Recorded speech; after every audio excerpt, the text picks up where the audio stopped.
Hello, Vlad, this is a new story from my channel of amazing stories from life. You only have 2 Mondays left to live.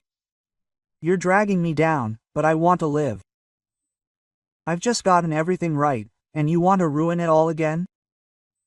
No way, Artyom hissed angrily as he drove Vera to the village. She sat limply in the front seat, and if not for the seatbelt, she would have fallen long ago. She had no strength left. An unknown illness was burning her from the inside. Doctors first looked for the cause, then said something like, "The lady is just going crazy with fat." And only Yegor Petrovich, Artyom's close friend, ordered the necessary tests. It turned out Vera had oncology. The tentacles of the disease had entwined her, sucking the last drops of life out of her. That's it, we're there. Artyom turned off the headlights and stopped the car abruptly. Vera almost hit her forehead on the dashboard. Where are we? She tried to make out something in the pitch darkness. How? Where? Quote, Artyom chuckled. In Malinovka. Had she forgotten her beloved village? No, Vera hadn't. She had the warmest memories of Malinovka.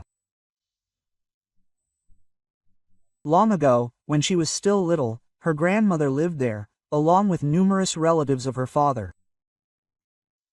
They lived harmoniously, gathering on holidays, sometimes at one house, sometimes at another.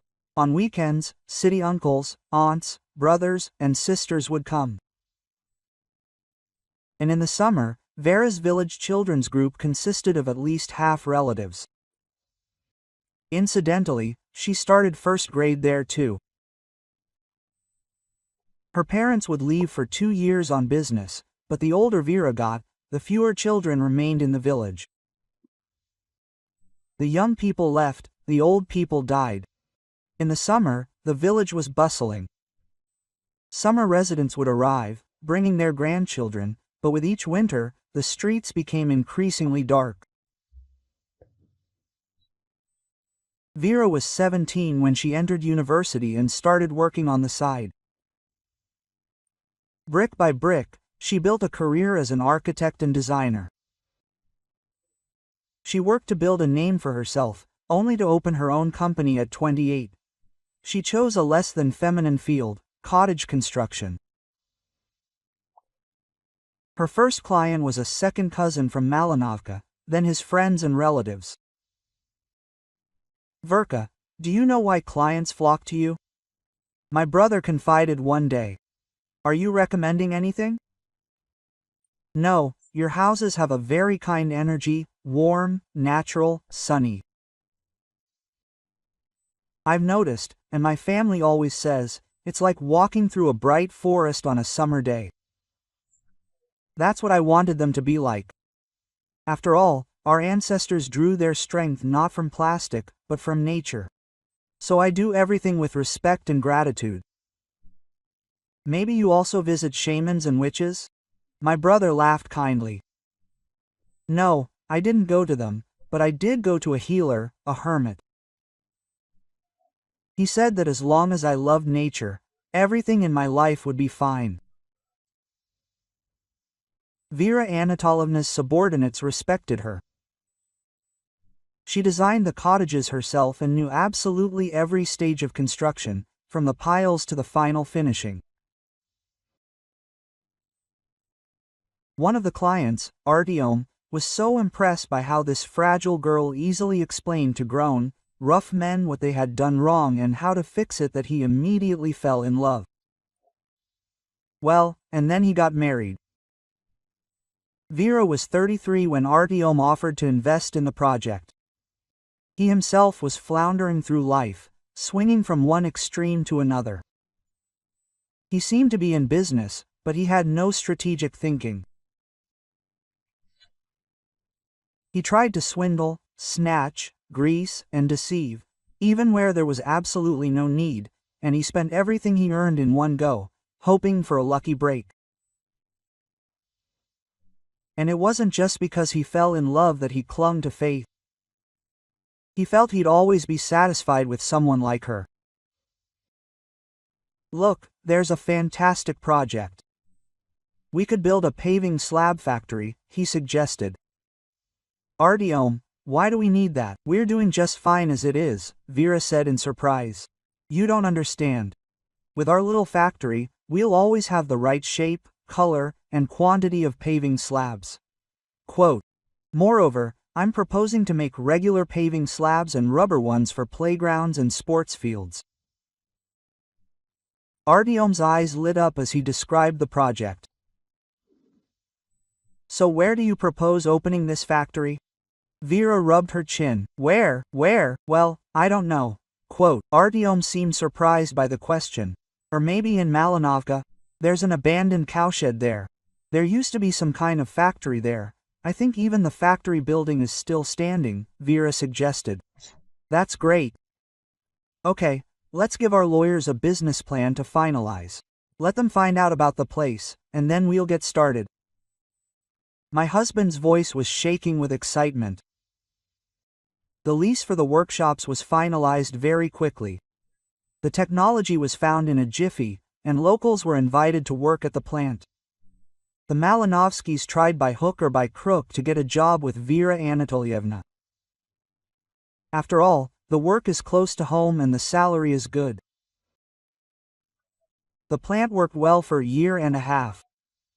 But then, I got calls from the tax office, the Environmental Protection Agency, and the Labor Inspectorate.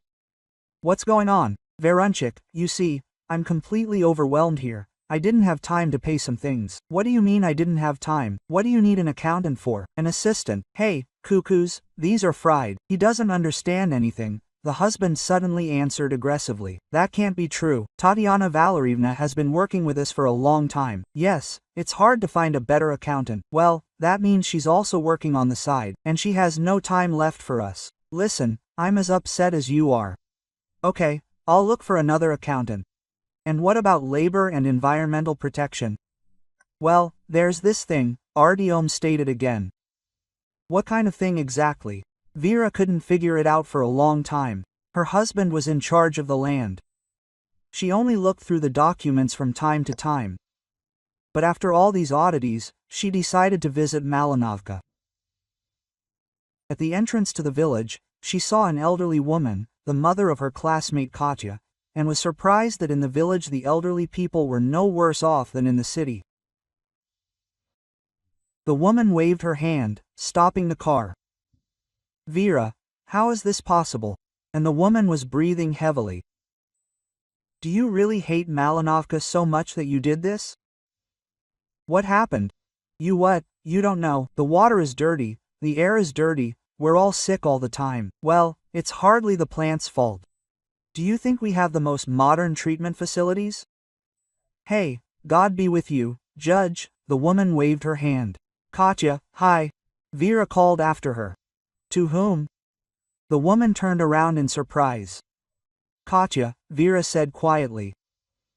What's wrong, Varun? I didn't recognize her. The woman looked her in the eyes.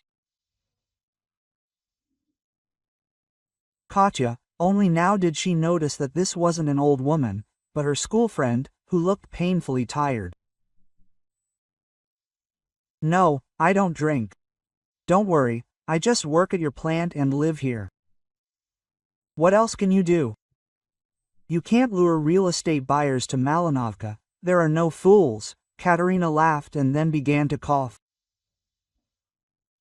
Vera drove along the main street, familiar from childhood, and didn't recognize anything. Her native village, the place where many generations of ancestors had lived, was not simply dying. He was in agony. The pristine river had turned into a sewer. A barely perceptible, suffocating smell hung in the air. Almost all the plant employees were suffering from a cough. The turnover was such that it was surprising how anyone could stay at the plant at all. Artyom, what is this? Vera felt like she was suffocating in her husband's luxurious office. The documents and notice your signatures on them. I can see it, but I couldn't sign it. You're wrong, I could have signed it. Any lawyer will confirm this, her husband declared triumphantly. But this is completely different from what we discussed. We talked about the plant that would help Malinovka revive, and what does this mean? It was getting harder to breathe with every passing minute. Quote. What does this mean? Quote. Artyom mimicked her. You yourself said that if you need to cut costs somewhere, cut them. But not at the expense of waste disposal and salaries, and they themselves are to blame. They don't fulfill the plan, they are constantly taking some kind of sick leave. Artyom, I'm simply speechless. Vera was almost in tears. That same day, she went to town and returned with a certain Mark. He was walking around the village in his tight dark jeans and a light gray shirt, talking to people, climbing around the production facilities and studying documents. Vera Anatolievna, I don't want to upset you, but it seems they are trying to set you up. Look, all the bad documents only have your signature, but on everything that has a positive connotation of Artyom Yurevich, I am simply sure that if you go to court with these documents, the truth will not be on your side. But I will help you. Give me a couple of months and I will provide a project with figures. And not just one version. Anyway, I'll call when everything is ready.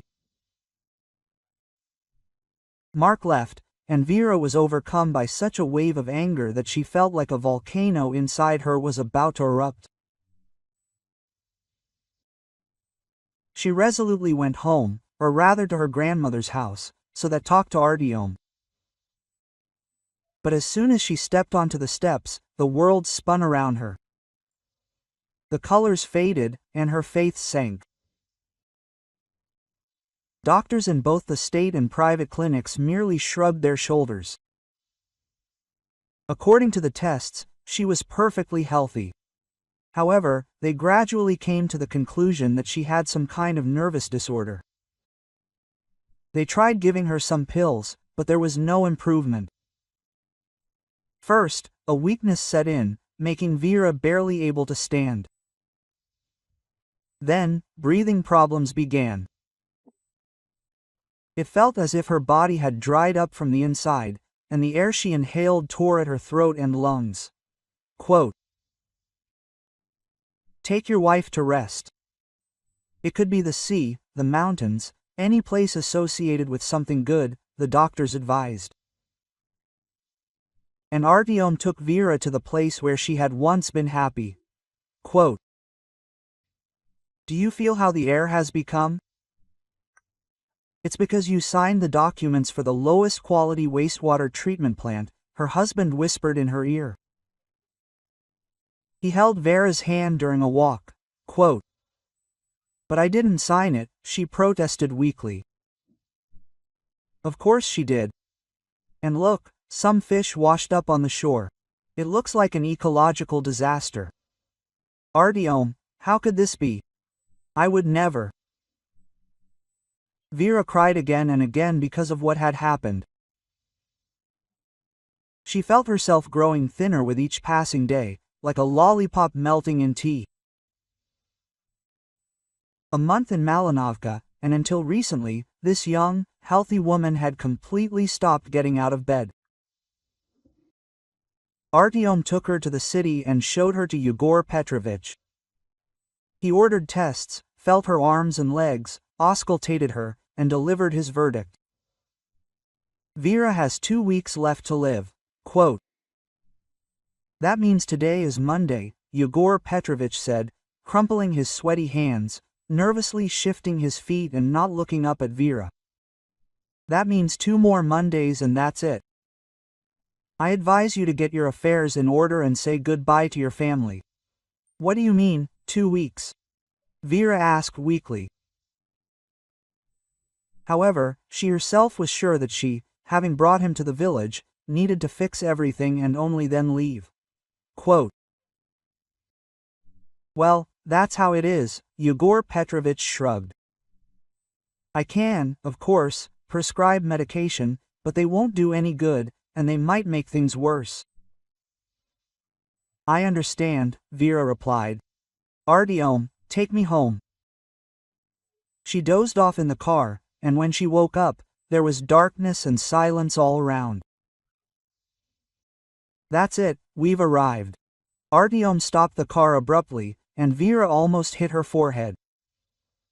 Where are we? Vera couldn't see anything in the pitch darkness. Quote, well, where? In Malinovka. Let me take you home and then I'll go. Where are you going? Quote. Vera asked before they went in. Quote, I'm going to town.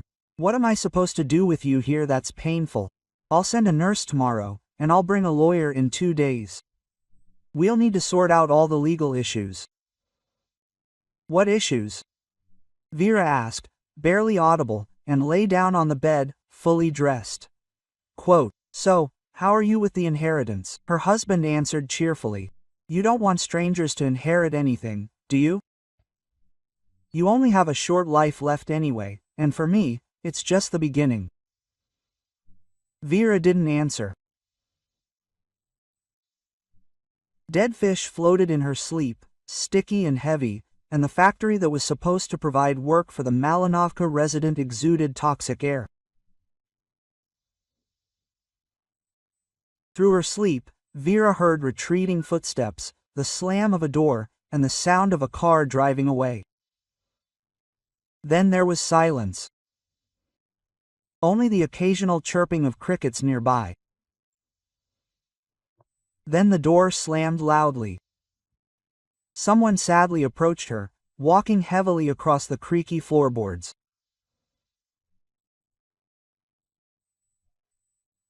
Vera heard the intruder's labored breathing and felt him lean close to her, as if trying to catch her breath. Terror gripped her limbs. She couldn't even open her eyes. Quote, You're not sleeping, a hoarse male voice declared, sending shivers down her spine. Open your eyes, I have something to do. Vera grunted in response and fell back into a sticky, unpleasant sleep. She woke to a large, rough, chapped hand stroking her head. Someone nearby was howling, either crying, whining, or simply humming a mournful note. Quote, Well, we've got it out, the hoarse voice from yesterday said unexpectedly. The howl thinned to a mosquito squeak, and then snapped like a ringing string in her head, and at the same moment a multitude of sounds fell upon her.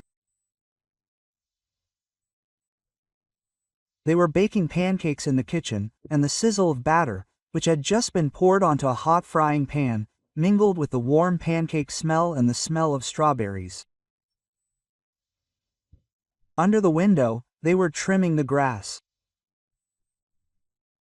Birds were trilling in the garden, and the air was so clean, as if it had been washed and passed through a thundercloud.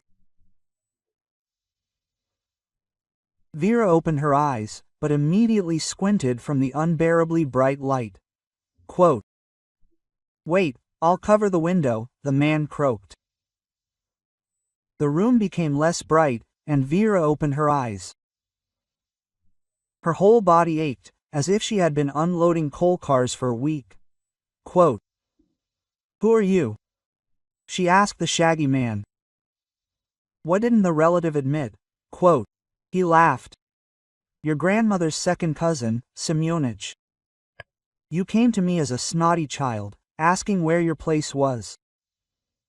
And you advised me to build houses, Vera smiled. Exactly. And you say you don't remember. What are you doing here? And where's Artyom? Artyom's in jail. They're just about to charge him with it, mind you. It's all his fault. But thanks to the kind people, they cleared everything up. Otherwise, they blamed you. They thought you were ruining Malinovka for profit. Quote, Semyonich smiled affectionately and continued stroking her head with his rough, peasant hand. But it's really me. No, you did everything right. Your Mark found out that Artyom was forging signatures, found evidence from witnesses. Quote. Then Semyonich frowned and fell silent. Vera, I'm sorry, but I was so angry with you, I wished you dead. Katerina entered the room. It was like you opened a factory. At first everything was fine, and then the fuss started. Things were being brought here and taken away, and everything was happening near the factory. We quickly figured out that your husband was taking illegal orders. And I'll even tell you more, he prepared documents behind your back to set up a hazardous waste landfill next to us. How he managed it, I don't know. You also got sick. Well, yes, cancer, probably hereditary. My grandmother is. But there is no cancer, Semyonich suddenly exploded. She brought herself to this. Stupid. She should have looked for the cause, and not blaming herself for all the troubles of the world. Quote. Semyonich nursed you back to health for 3 weeks, Katya continued. How long? Vera finally sat up and realized. Summer was already rolling towards its end, as if it had never happened. 3 weeks. Today is Monday, exactly 3. Artyom, after he brought you here, started looking for a nurse the very next day. So I volunteered, Katya simply said, and then I came with a lawyer. You were in really bad shape, wandering around, blaming yourself, but you definitely couldn't sign any documents. Semyonovich was called in. He took one look at you and immediately said it would be difficult to pull you out. And while Semyonovich was pulling at Vera, not letting her go to the next world, Mark got to the bottom of the truth and called. But Vera didn't pick up. In the end, he came to the village. It happened in the second week. That same second Monday, which should have been Vera's last, but turned out to be Artyom's last. Mark only had to look at what was happening to pick up the phone and call the police. Artyom tried to prevaricate, shifting the blame onto Vera, but the forensic examination proved that the only thing she was guilty of was believing her husband. In short, nephew, you're not guilty of anything. You can throw this burden off. Quote, he's not yours. Move on, Semyonich advised. And Vera did. Her company continued to thrive, and many clients noted that Vera's homes healed both body and soul. And the factory was still running, but now without any disruptions, just as Vera had originally planned. She herself had found a true friend in Mark. When he proposed, he said that such a pure and kind soul must be protected. And Vera told him that soon there would be 2 more such souls. If you like the story, please support me with a thumbs up button. It's just one action for you, but it means a lot to me. Thank you.